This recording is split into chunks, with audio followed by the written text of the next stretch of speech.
Good morning. How are you? Well, congratulations and welcome to the show. Thank you. It's our pleasure.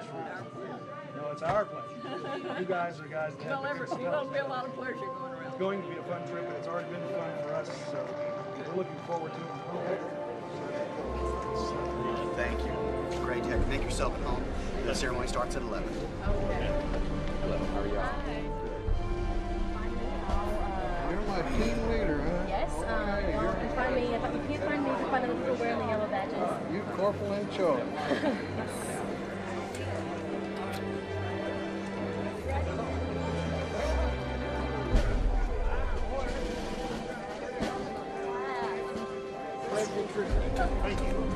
Looks like you're the red team. Yes. And also Wakeman. Okay, you're in the red team. You're 101. Split them up by alphabet. Oh boy.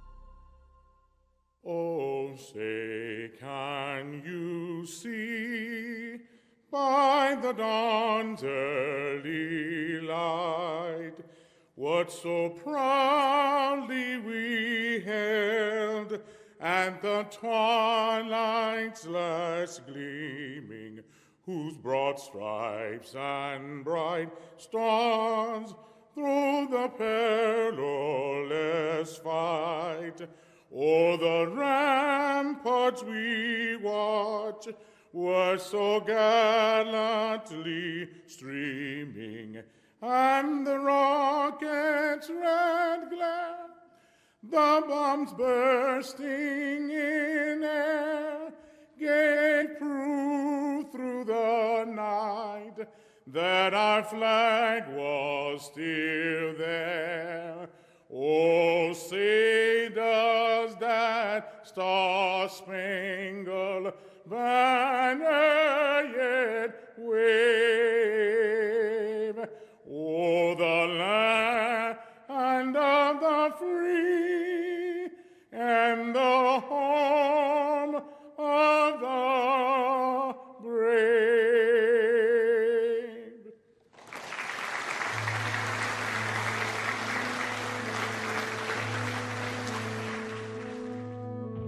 At 7 minutes before 8 a.m., the first of two Imperial Japanese assault waves arrive at the Hawaiian naval base of Pearl Harbor.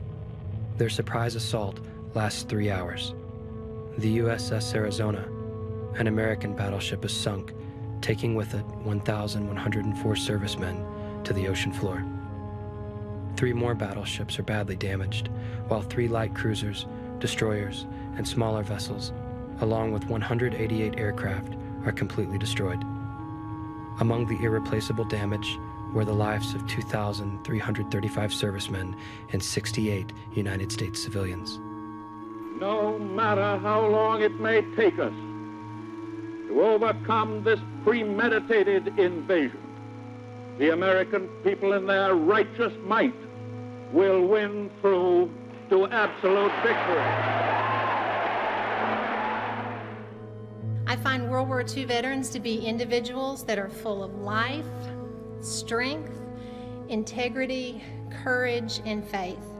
So I want you to know it is indeed an honor to take this journey with you and with your companions. World War II veteran, this trip is for you. We want to honor you for your service to our country, and we want to thank you for sharing your war experiences with us. We never take for granted the fact that you are willing to share your stories or your sacrifice for our nation. Generations to come will know of your greatness. June 4th, 1942. Approximately 1 month after the Battle of the Coral Sea, and 5 months after the Japanese capture of Wake Island, and 6 months after the attack on Pearl Harbor, Japan and the United States met at the Battle for Midway.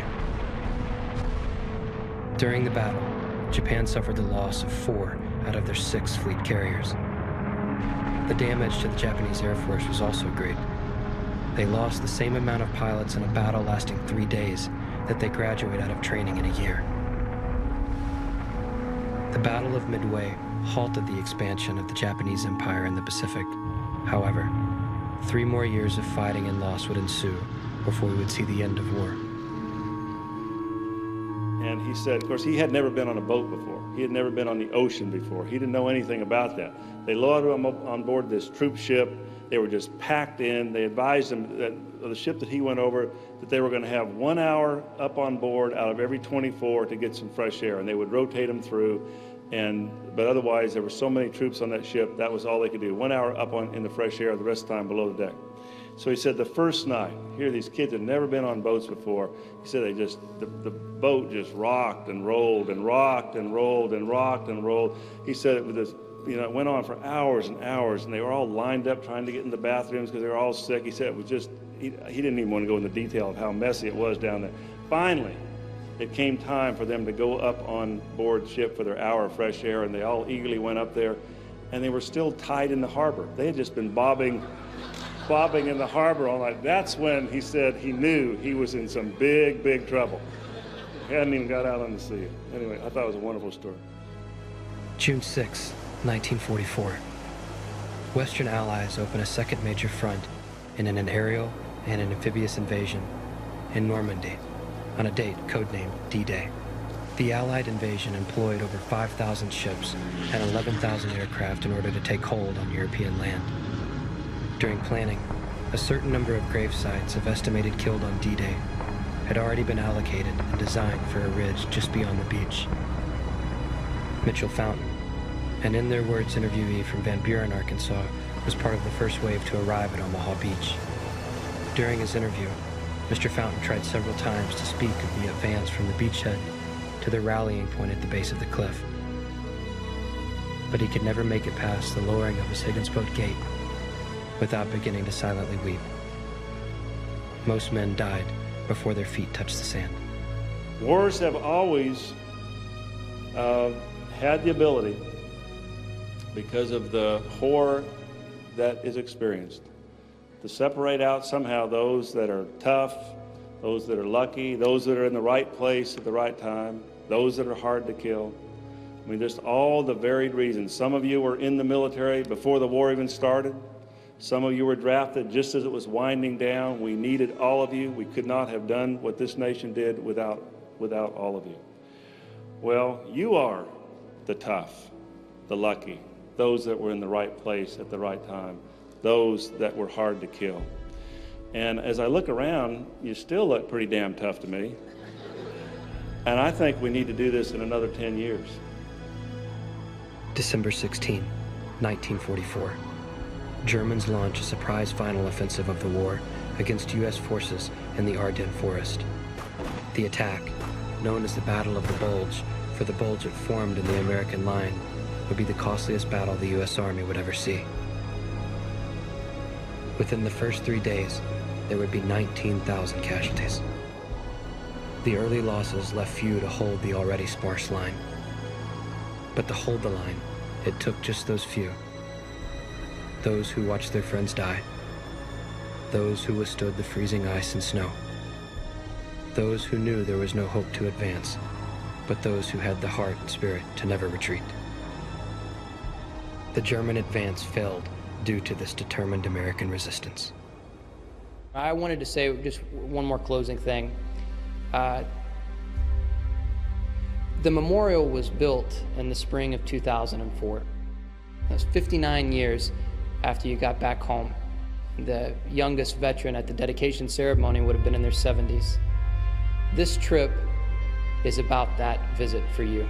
We've got stops along the way, but we're taking you to see the memorial built in your honor. Lincoln was never able to walk in his memorial, nor was Jefferson. But on Monday night, you'll be able to walk in yours. Here in a moment, we're going to begin boarding the plane.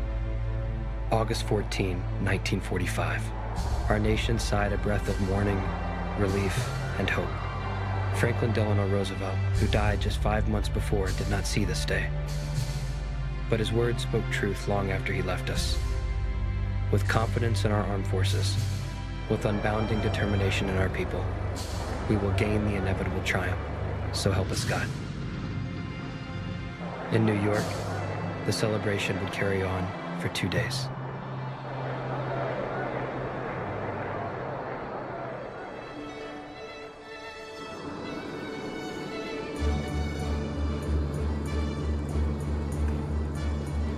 You gotta trust me on this one. All right, we don't go to traffic lights or anything like that. No, it won't be any red stop signs, I promise.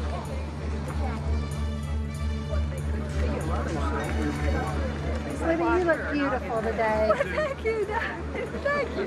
Listen, I always say, Doctor, I'm just the lamb. It's the light that inspires me.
You know, y'all have been called the greatest generation, and if it wasn't for what you did, we wouldn't be flying on this airplane and we wouldn't be doing what we're doing. So we want you to know that there's 2.8 million Arkansans and 300 million Americans, for that matter, that are very, very grateful for your service to our country. We're very grateful for all you mean to all of us. We hope you have a great time. There's a couple of you we're a little worried about. We've got the police that's going to watch you to make sure you don't get too far out of line. And I know one of you's never flown before, but don't worry about it. We've got a B-17 pilot that flew B-17s in World War II, and if these guys up front get in a little trouble, Mr. Pitcher's going to help them out. So you all have a safe trip. Have a great time, and just know that we want you all to come back to Arkansas to us safe and sound. God bless all of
We'll be there in about, what, 30 minutes or so.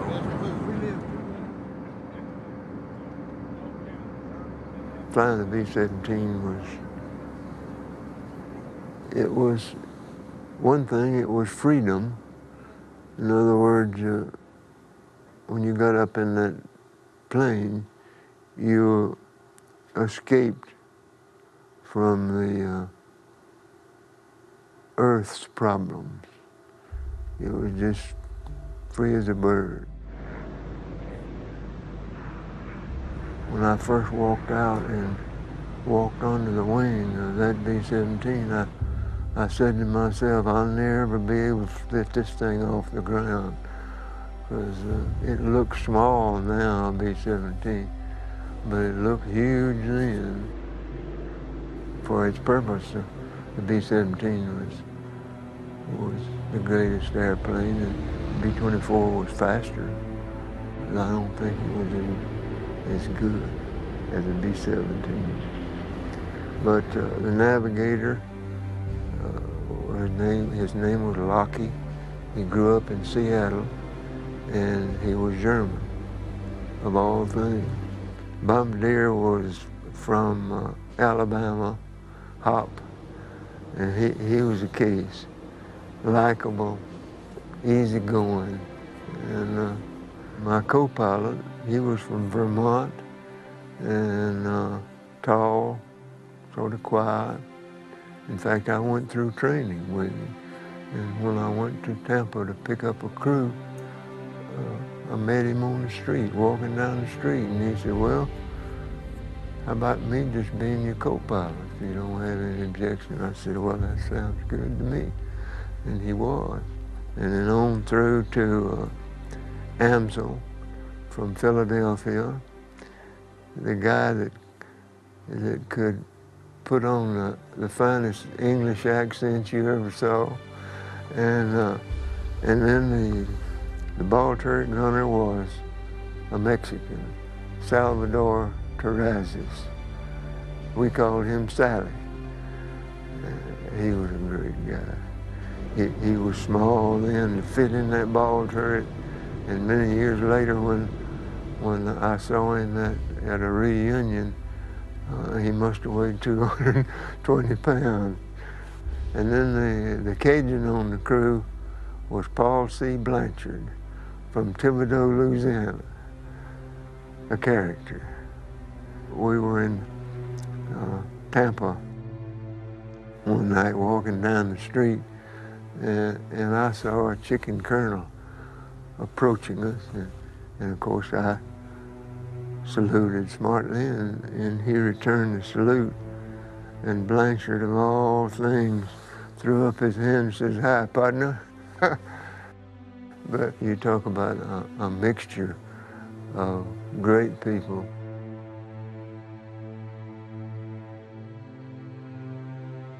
The commanding officer of whatever it is, you don't loosen up quite as much because you're responsible for those men. In fact, my navigator told me once at the reunion, he said, you know, I never realized until it was all over that you were responsible to get us over there and get us back. 3 12-ship squadrons flew together as a group. When you got to the IP, well, you separated into 3 12-ship squadrons to bomb. And once you set up the autopilot, you could not deviate from course, regardless of how much flak there was, because it was a court-martial offense. I could see the flak barrage over the IP. That's how bad that one was. Almost like suicide. Very few of them got back. But that's back when the British says you can't bomb Germany in the daylight. Well, our side insisted that we continue on. We lost 65 B-17, which was a real blow, because there were 9 men in each plane, and I don't think hardly any of them survived. An 88 exploded right outside where I was sitting. It tore a hole in the fuselage for, I don't know, 6 or 8 feet. One of them must have hit right close to the ball turret, because on the intercom, Sally said, I'm hit. But a little piece of plastic, something in there, came off and hit him. and he thought that he was on his way out, so, which was a natural behavior.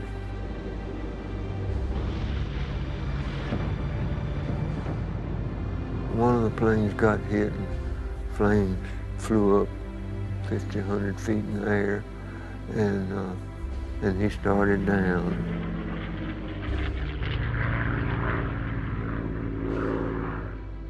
And he lost maybe 4,000 feet, something like that, and all of a sudden the flames went out, and he leveled off. And just as he leveled off, well, that wing just fell off.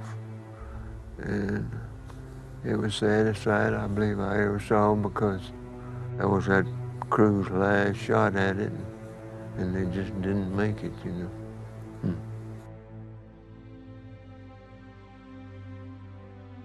When I dropped that last bomb, I thought at that moment, that's the last mission.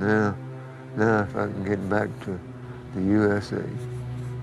And so it was quite a relief. Yeah. Yeah.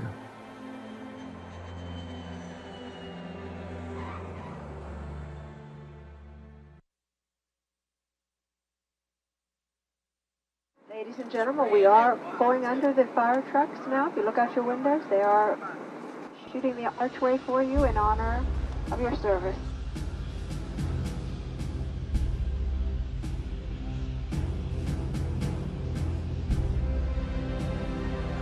Ladies and gentlemen, we're having a party at K-35. World War II vets supplied in from Little Rock, Arkansas. They spent a few days in the nation's capital, Duke the Mighty. They're the greatest generation. Taking one gold medal to be found.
From Hawaii to the East China Sea, right off of Shanghai. We got close enough to China, not to see it, but to smell it.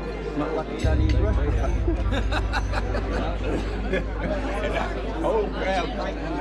What in the world? Who are they? Took me right off the farm. I went right off the farm myself. We were third world country. My world consisted of how far I could walk in a day and return, or ride a horse and get back. That's how big my world was. We didn't have an automobile. Oh, no. Very few. Well, we did. We had a cow truck. Well, we had a man in the neighborhood that had the truck that he hauled all the cows. But after that session, This is just a reminder that we'll be they boarding changed our a whole lot of Good morning, sir. How you doing? Good. I'm doing great. You're looking great. Well, I had plenty of food. All right. Better do it. Y'all are a lot quicker than we thought. We had estimated 30 minutes for boarding the buses. We'll fix that for the remainder of the trip. Y'all did it in just under 10. So what we're going to do is the drivers are going to take us around a tour of Washington, D.C. so you can see all the iconic memorials out of the window, and then we'll go into the museum.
The patrol leader called in by radio and said that we have come across something and we're not sure what it is. It's a big prison of some kind, and there are people running all over. Sick, dying, starved people. You can't imagine it. Things like that don't happen.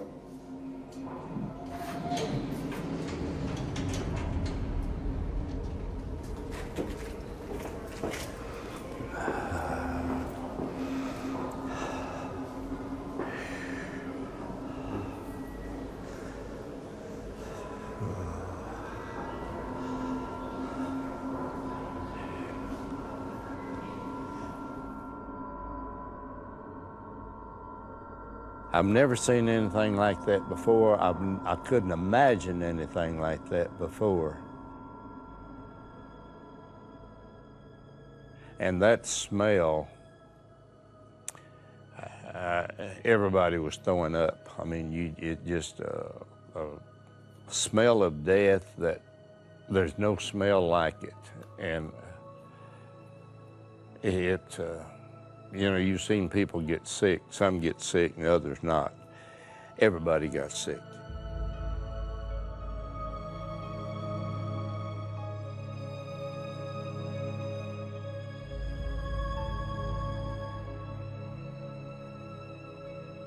And there was railroad siding there that had trains on it.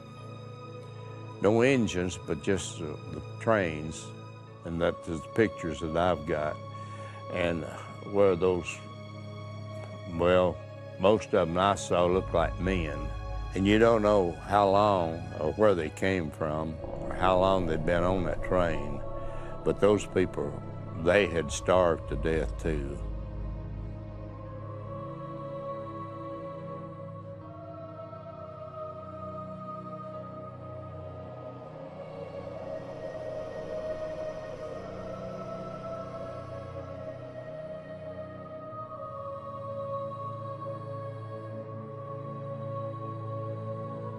And they had clothes that they had taken off of those people, or they had taken off, and thrown up on this pile. And that pile of clothes, it was so high that there's no way that you could take a pair of pants and roll them up and throw them up on top of that pile.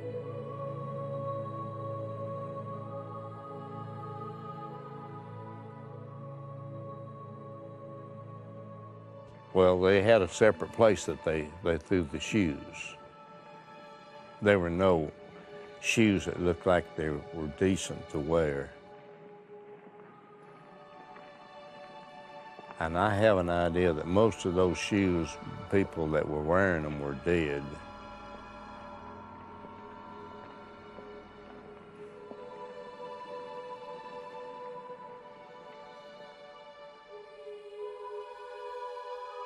I don't know how anybody could even stand to be around the folks, much less mistreat them.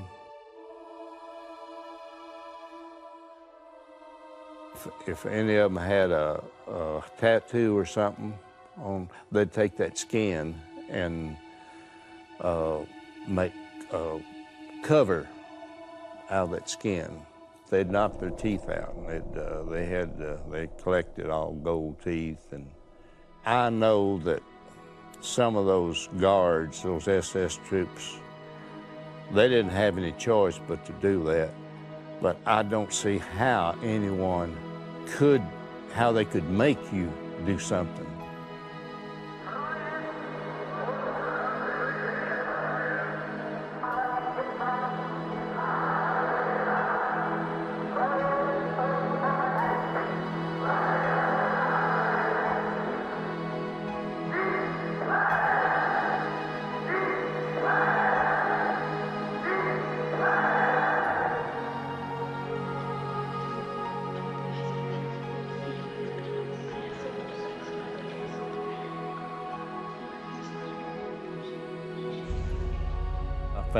Saw this one building, and I was looking in to see what was going on, and this was a building that looked like it was a shower room. Looked like it had showers coming out of it. And they used that to put gas in there. They'd run them in there and have them take their clothes off like they were gonna give them a shower, and they would gas them, kill them.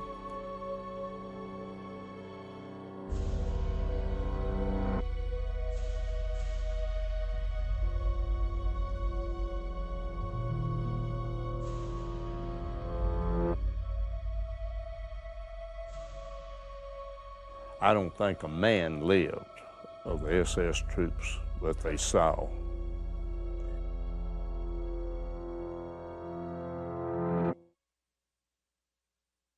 Then the prisoners started coming out.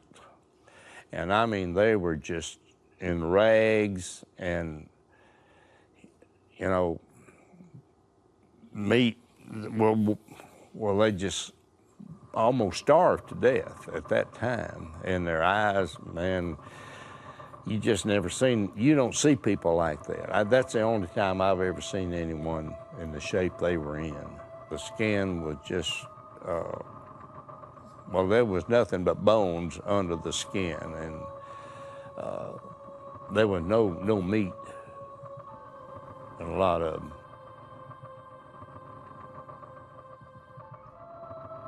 I guess everybody had either a couple of C rations or K rations on them. Everything we had, we gave to them.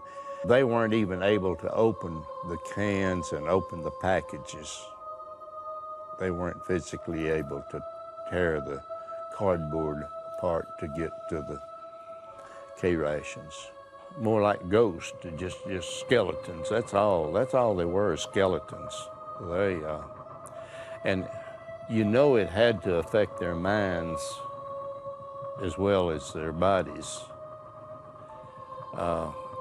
You didn't want to look at them. You didn't want to look them in the eye. You just trying to look somewhere else, or look over them or around them, or well, you want to think they're not there. They can't be. They just can't it can't be this way. Nobody can be treated this way. I wondered, I'd like to know how they got along, but I don't know. I wouldn't want to ask him to describe what happened to him. That I know it was so horrible that I don't think that a person would want to go back through it and even tell anyone about it.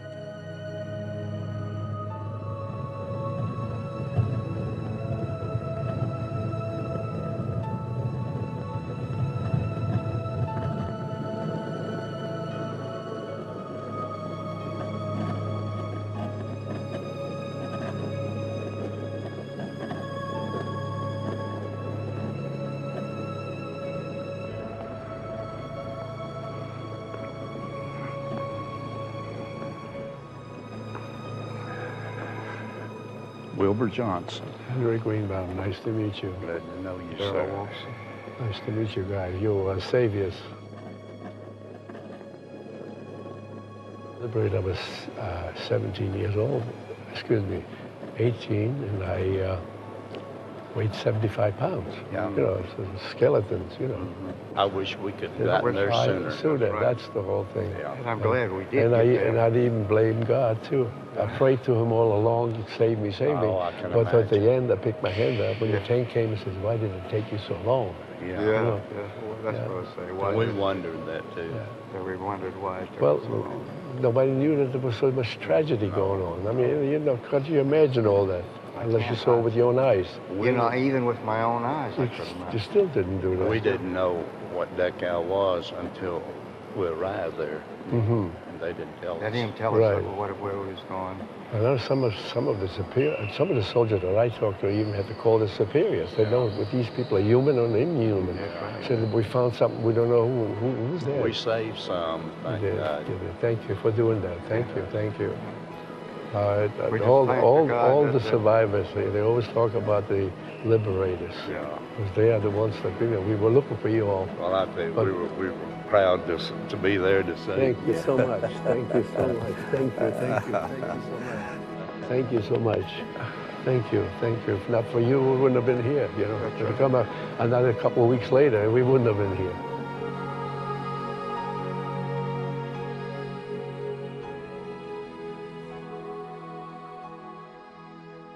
Father, again, we gather here with people who have shared many, many things, and as I visit and get acquainted with them, some of them I adore and love because they have done so much and they did so much more than I did. I can't hardly brag about anything I did in World War II compared to some of these men that are here tonight. We thank Thee for these men, Lord. Whatever you do, protect them, guide them, and when the time comes, take them up there with you and give them rewards that we cannot never know how much they are. Thank you so much, Lord. Bless this food and bless our trips. In Thy Son's name I pray, amen. Amen.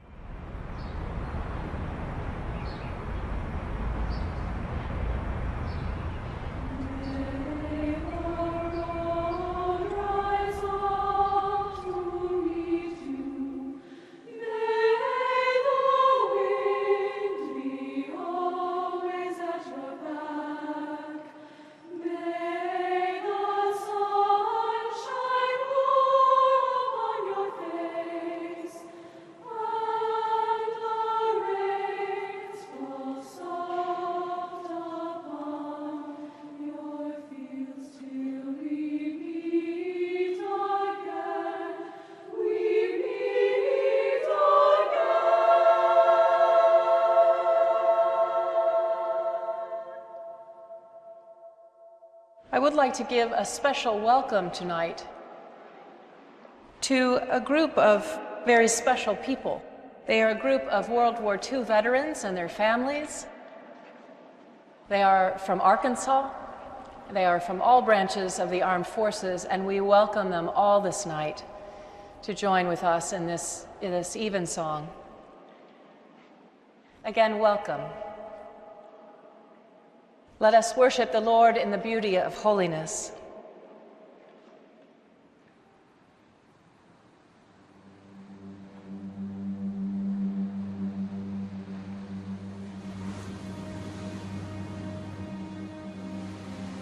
I thought, my goodness, I'm on a ship.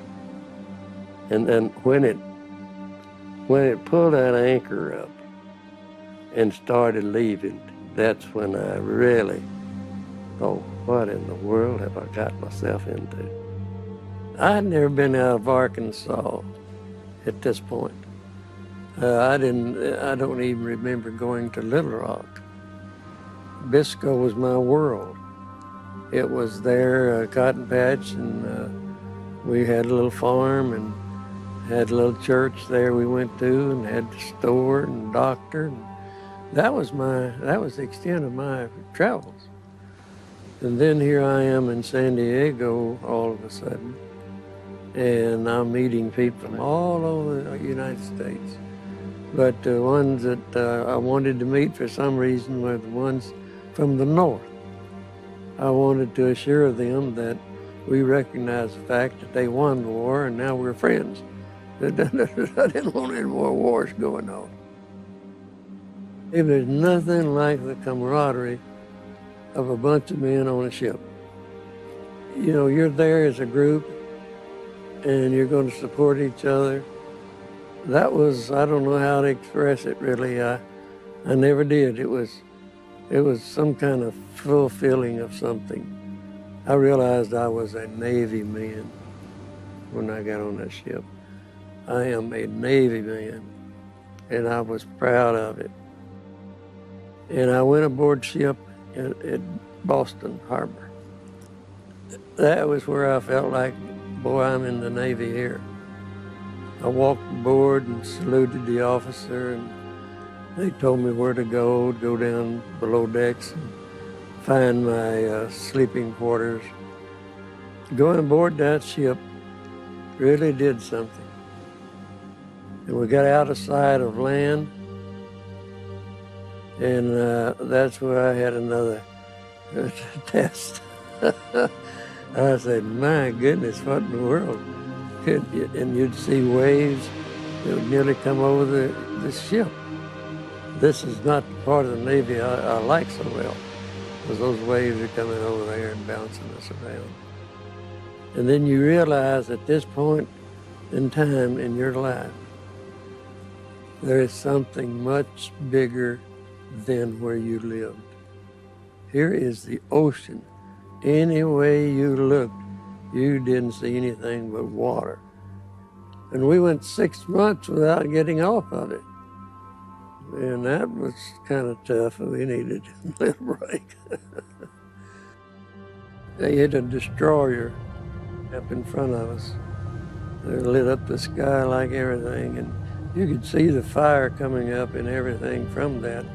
Some of the guys had been released from their watch, and they were down in the mess hall having some coffee, and it hit right there where they were. And it got most of the members of the ship, and we were helping some and picking some of them up out of the water. That's also a time when you realize life is cheap, because that destroyer went down real fast, and then you see sailors out in the water, and it's not a good thing.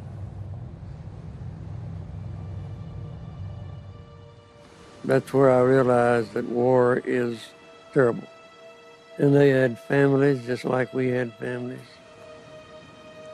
And how is it that man cannot live in peace and love one another? I don't understand it. We were headed for the invasion of Borneo. They had about 200 ships out in the Gulf. And this man said, I'm not going to go through this again. He had had a ship, as they say, shot out from under him. He said, I'm not going through this again. Someone said, how are you going to avoid it? Well, I'll show you. And he went and jumped off the back of the ship. Well, and when the convoy is going, you can't stop the convoy to pick somebody out of water. They'll throw you a life jacket, but they didn't even see him. Because our ship wigwagged back, there's a man overboard, and they never did see him. Did his mother know that? A friend of mine in my Sunday school class was on a destroyer that was 2 kamikazes came in. The first one missed and went in the water. The second one hit broadside. And they went down and lost half of their crew, and he was saved. And they saved the Japanese that missed the ship. Now, years later, he wanted to get some of the men together aboard that ship and talk about it. And they were going to meet in Chicago. And they did, and they got there, and everything was paid for. Their rooms, their food, everything. The Japanese that missed them and went into the water paid for everything that they had going on. So isn't that something? That just almost brings tears to my eyes. We were out in the Pacific when this happened, a good ways. And it was a beautiful night. The moon was shining so beautiful and the water was smooth. And I thought, how did this happen?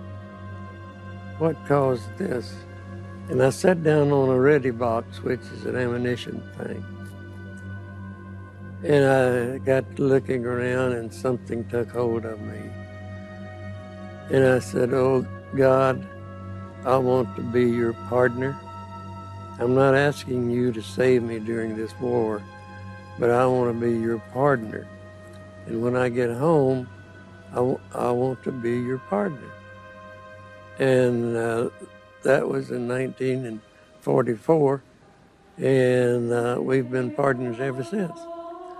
He has never forsaken me, and sometimes I got off track, but God has never forsaken me. He's my partner, beside my sweet wife, Bobby.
I never forget that I live in a house owned by all the American people and that I have been given their trust.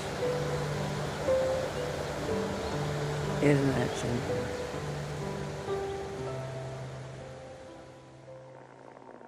My friends,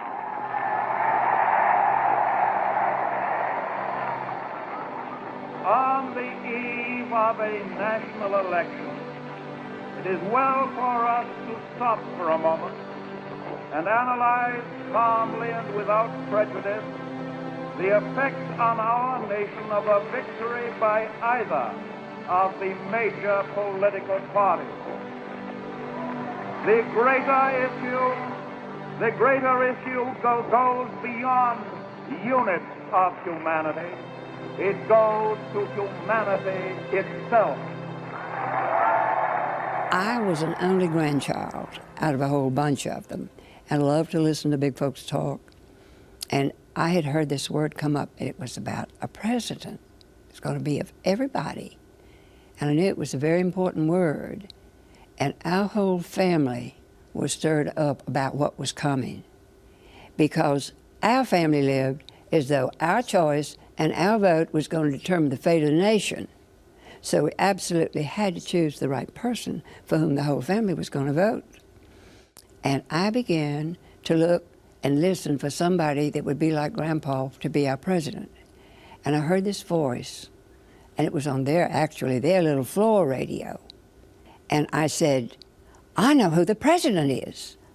I just heard him speak, and we've got to vote for him. And I said, Franklin Delano Roosevelt. And then it was real quiet. And nobody said a word. It was this tremendous emotional shock.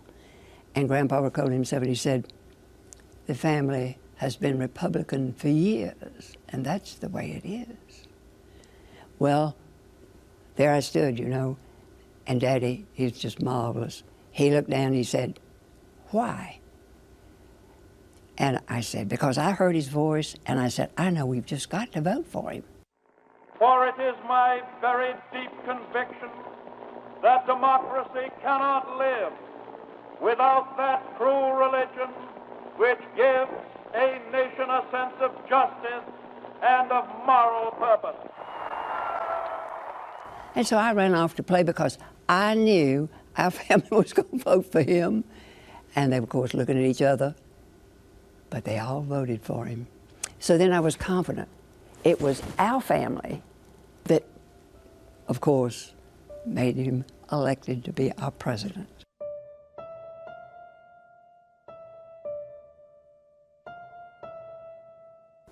It was December again, and it was about the 7th. And of course, you're thinking of what you're going to get for Christmas, because you're hoping it's going to be more than an orange and an apple that you received coming out of the Depression.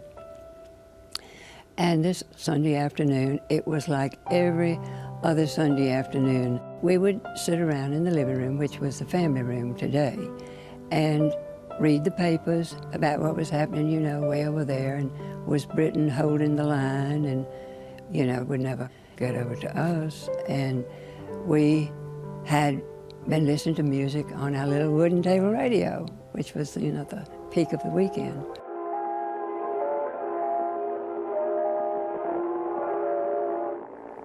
And all of a sudden the thing went silent. It was just a blackout of sound. And I went over to see what in the world was the matter. I couldn't imagine. And then we discovered what was the matter.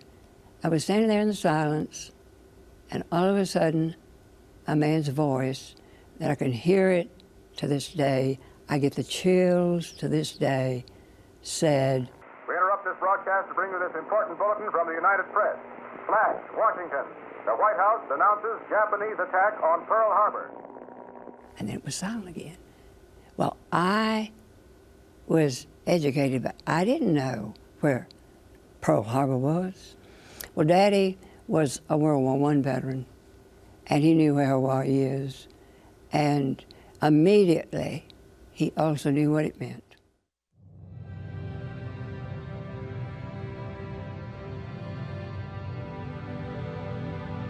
It was like an awesome orchestra coming together in some magnificent symphony. And each person knew what part of the music they were supposed to play. And if anything happened that this place or that place or the other was in need, there was always some way to come and fill in. We made use of everything we had because tires were rationed, sugar was rationed, meat was rationed. Well, we ate eggs. Tires were rationed. Well, we carpooled or we walked. And people, you know, got a little healthier in doing it. They got a little more unified in doing it. This was great. This, you see, is the way that you drain the anger, the retaliation, the determination for vengeance. You drain that through doing constructive things to cope with what did happen.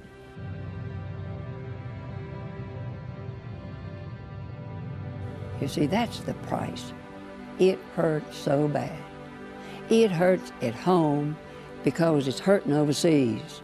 It's hurting wherever our armed forces are. And if it doesn't hurt at home, there is something the matter with you. If you are not vibrating with them, if you are not feeling with them, if you don't realize what it is to be out there and not have the equipment you need, or not have the food you need. And you see, there's so many in the generation today that they don't realize what depression was like, what it was not to have the food, what it was to give everything to win. World War II was not a TV spectacle that you could sit, turn off when you wanted to. You lived it, you breathed it, you felt it, and you gave it everything you had. And I don't think there would have been any other way than like I told my family. We had chosen the right man for president. Franklin knew he was the man for president. So I treasure his memory.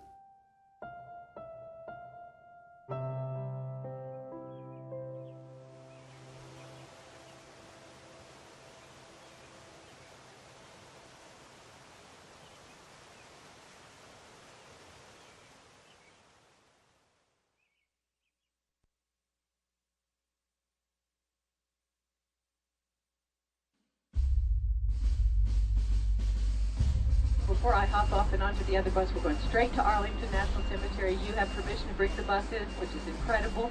And I will see you over there. We're all going to gather on the steps of the Memorial Amphitheater and watch the changing of the guard.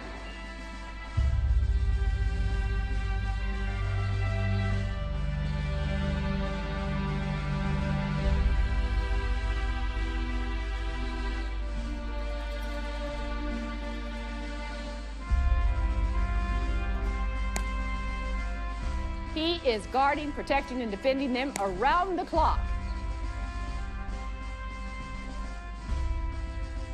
He is thinking about the sacrifice, and he's earned the right to do this, and he may not look at a watch, he may not yawn or sneeze or smile. And he is ramrod straight, 21 seconds, 21 steps, 21 seconds, 21 steps. He changes the shoulder. No other unit in the Army does that. This weapon is keeping you away from these tombs. 9.5-pound weapon, fixed bayonet. And when they inspect him in a moment, the boss will come out first. There are 3 companies. The boss will come out, walk right by us. He doesn't even look at us. He goes straight front center and turns his back on us to salute the 4. Then he turns to us and he says, "Ladies and gentlemen, you are about to witness the changing of the guard, and in keeping with the dignity of the ceremony, it is requested that everyone remain silent and standing. Thank you." And then he salutes the tombs again. While he was speaking to us, the new guard has come out. Now the boss, having spoken to us, comes back in front of this new guard. I don't know anything about weapons, but boy, does that one get checked. I don't say a word. Because my rifle was perfect, I can now be inspecting myself. He has lined up his medals with a ruler. He polished his shoes for 2 hours last night. His buddies checked for lint, belt, press of the trousers. So now 2 of us are here, the new guard and the boss. And I say, march. Forward! Forward!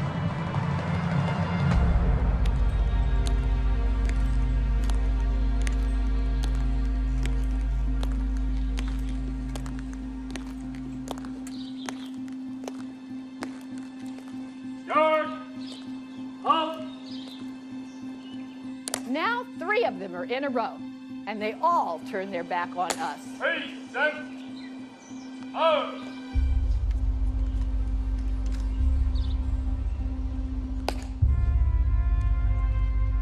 When he drops his salute, they turn and face each other, and the boss, the commander of the relief, says, pass on your orders. On your orders. Post and orders. Remain as directed. Order. Acknowledge. Ready? Hey! Three, set. Out!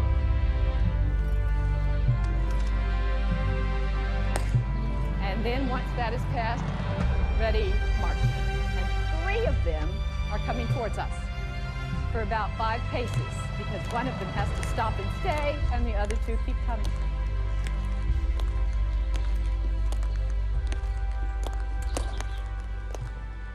Good. Up.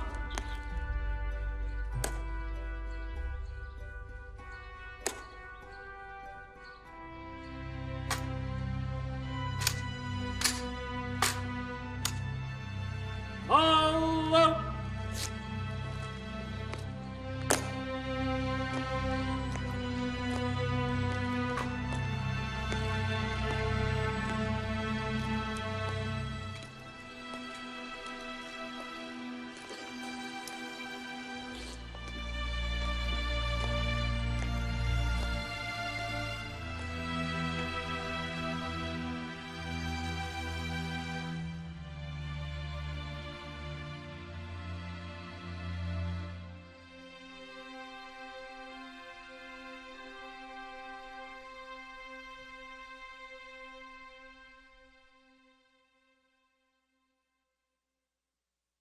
Tonight's speaker heard about you being here through Jeff Miller. Jeff contacted his office, and when he heard, not only did he say he wanted to be here, but he requested biographies on everyone that was attending. And there's no press. No one's going to write about it tomorrow. There are going to be no television cameras recording it for the evening news. He just wanted to come and say hi. So it is with great pleasure that I have to introduce a former presidential candidate, World War II veteran, United States Senator, and the man chiefly responsible for raising all of the funds to create the World War II Memorial, Senator Bob Dole.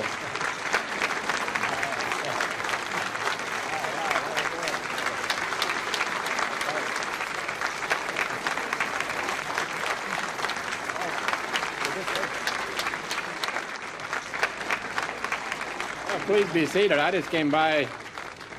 I'm not in politics anymore, so but I'm a nonpartisan when it comes to veterans. So I'm very honored to be here, and I know this has been a great trip. You've been here, what, 3 days, 2 days, and go back tomorrow, unless you decide to stay. But I know tonight you're going to have an opportunity to go out and visit the World War II Memorial. I just want to say that I think the World War II Memorial is unique in many, many ways. First of all, the government didn't build it, and it was built. They gave us $5 million for startup money, and the rest was raised from people like you all across America. The original memorial was going to cost $70 million. Then we had some lawsuits filed. They didn't think they should build this memorial on the mall because that was sacred ground. So they organized a group. They found a couple of veterans. I don't know where they found them. Organized this group called Save the Mall. And our defense was we'd already saved them all in World War II. And we saved everything else. So one of the architects who didn't get the job said it looked like something Mussolini built. It's quite large, but it was a fairly large war we had in World War II. But you're going to find it to be very dignified, very unique. You're going to find the state of Arkansas represented there, and it's going to be about all of you and about your contributions, and above all about liberty and freedom and a lot of things that people take for granted. We don't seem to appreciate anymore how people have paid for generation after generation. So thank you very much, and thanks for your service. One more surprise, and this is really it. If you can look out of your window over there, you can see the U.S. Park Police car. There's 2 of them. They have volunteered to give us a police escort all the way to the World War II Memorial. We won't be stopping at one red light. Now either they are from Arkansas or they want to make sure we get back there real quick.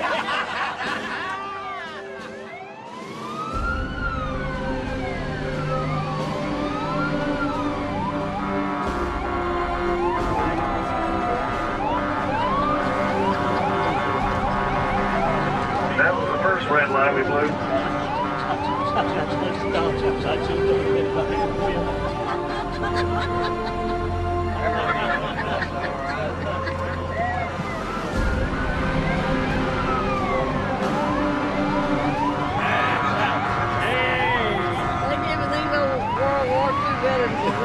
Run for their mother. Very good.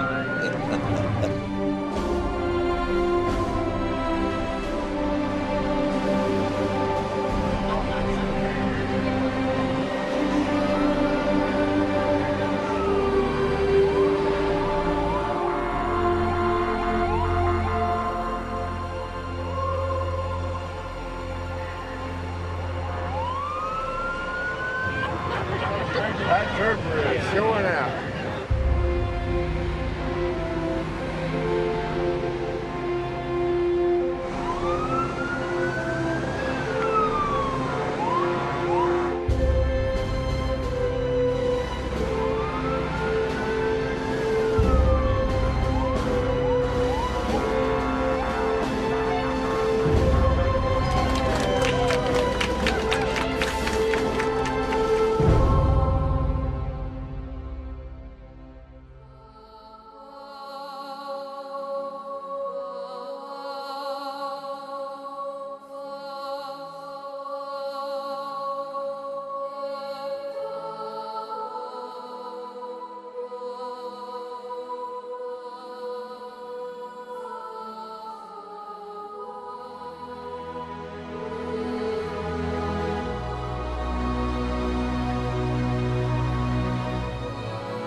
There was a German soldier in there that was still alive, and he'd been shot in the stomach.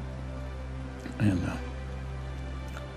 the medic patched him up, all he could patch him up. I mean, we put him under a table, stood him under a table. When he tried to get up, I can remember his head hit the bottom of the table. But anyway, he finally died there where we was at.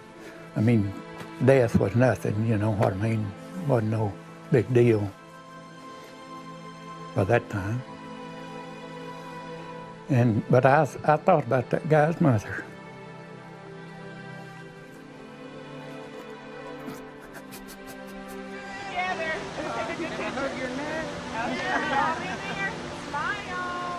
You know, his parents were suffering just like ours were.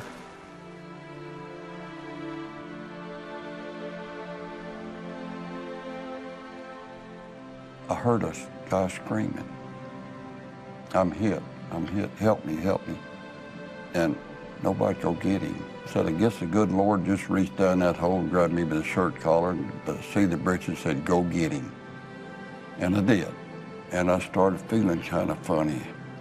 I feel like I'm going to cry. And I just nearly did. Just lost a lot of good friends and saw a lot of stuff that a person wouldn't want to see. But we were glad. We spent 8 months in Italy. It was tough.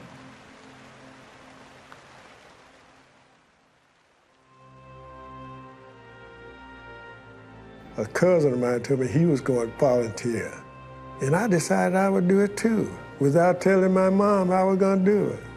End of January, I got a notice. Report to this thing in 2 weeks. That was the saddest day of my life. Man, I didn't think my mom would worry so much about that. But anyway,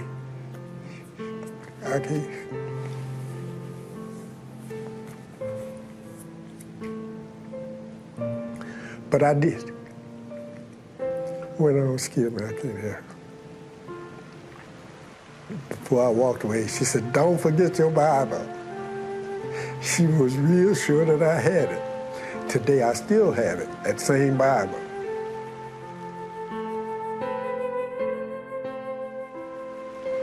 This is a World War II hero, lady. How are you?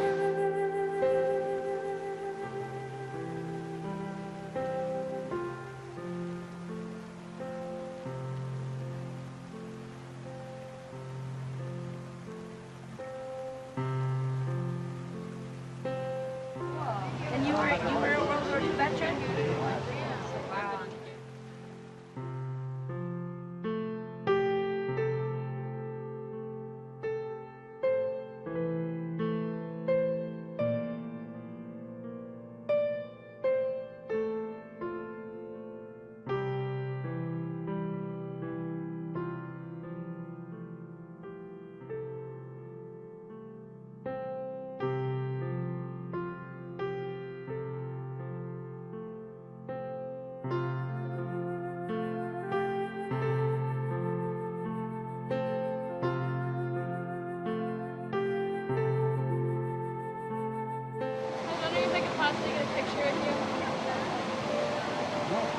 Yes, I want a picture with you. Say cheese! Got the cheese! Got the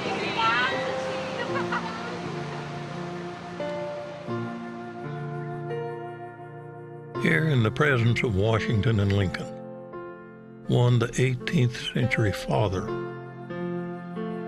and the other the 19th century preserver of our nation.